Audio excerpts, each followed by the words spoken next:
The relationship between collective subconscious and individual consciousness. Xiefeng. May 9, 2023. We observe a phenomenon: the younger a person is, the better they are at using computers and smartphones, while older individuals struggle with the terminology and functions of these devices. We must ask, how do younger people, with less knowledge and shallower understanding, acquire the skills to operate computers and smartphones? The apparent explanation might be that the older a person gets, the harder it becomes to comprehend new knowledge and procedures. Their existing knowledge becomes an obstacle to learning and accepting new technologies. Conversely, younger people, with fewer ingrained barriers in their consciousness, are more open to understanding and adopting new knowledge and technologies. From this, we can infer that those with more knowledge may become obstacles and resistors to societal progress and the evolution of civilization, much like how a nation or ethnicity with a long history tends to have weaker innovation capabilities. According to the principle of entropy, the more closed a system is, the more rigid and resistant to change it becomes. Conversely, the more open a system is, the more flexible, dynamic, and vibrant it is. Let's look at another phenomenon: one dog barks at a shadow, and 100 dogs bark in response. In a village at night, if one dog starts barking, all the household dogs join in. The first dog may have seen a stranger, but the others are merely responding to the noise. On the street, if one dog bites a person, other dogs may join in, indiscriminately attacking. When mainstream culture dominates, any non-mainstream culture that emerges is instinctively criticized and attacked.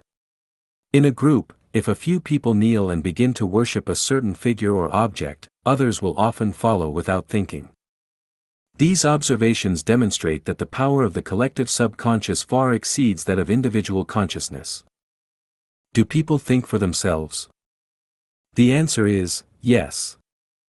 However, reality shows that true independent thinkers are 1 in 1,000. The vast majority merely echo the collective subconscious. If the collective subconscious is selfish, any act of selflessness will be viewed as rebellious. Conversely, if the collective subconscious is selfless, any selfish behavior will be suppressed. When we make choices and decisions, we often feel that they are the results of our own thoughts. But in truth, if we trace our choices back to their origins, we'll find that they never truly escape the boundaries of the collective subconscious. They are entirely controlled by it. This brings to mind the warning from Jesus Christ: enter through the narrow gate. For wide is the gate and broad is the road that leads to destruction, and many enter through it. But small is the gate and narrow the road that leads to life, and only a few find it. In simpler terms, the path that the majority follow leads to death. The path followed by the majority is driven by the collective subconscious. While it seems relatively safe, the result is ultimately tragic.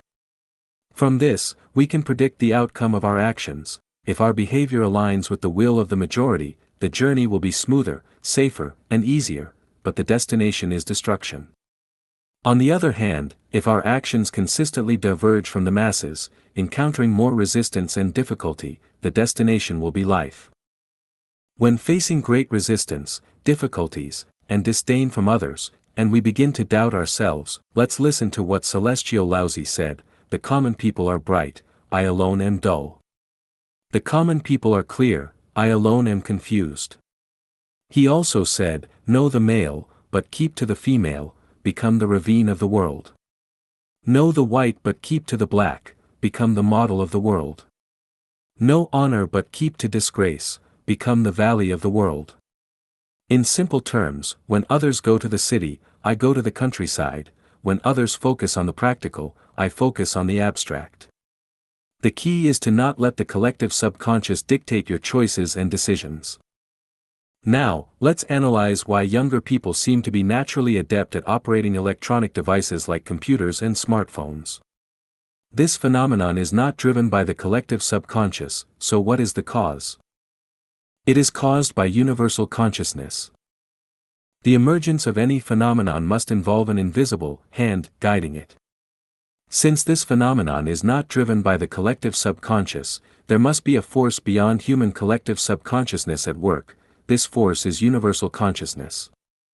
Fully exploring the concept of universal consciousness would require extensive discussion, which falls within the realm of academia, so I won't delve into it here.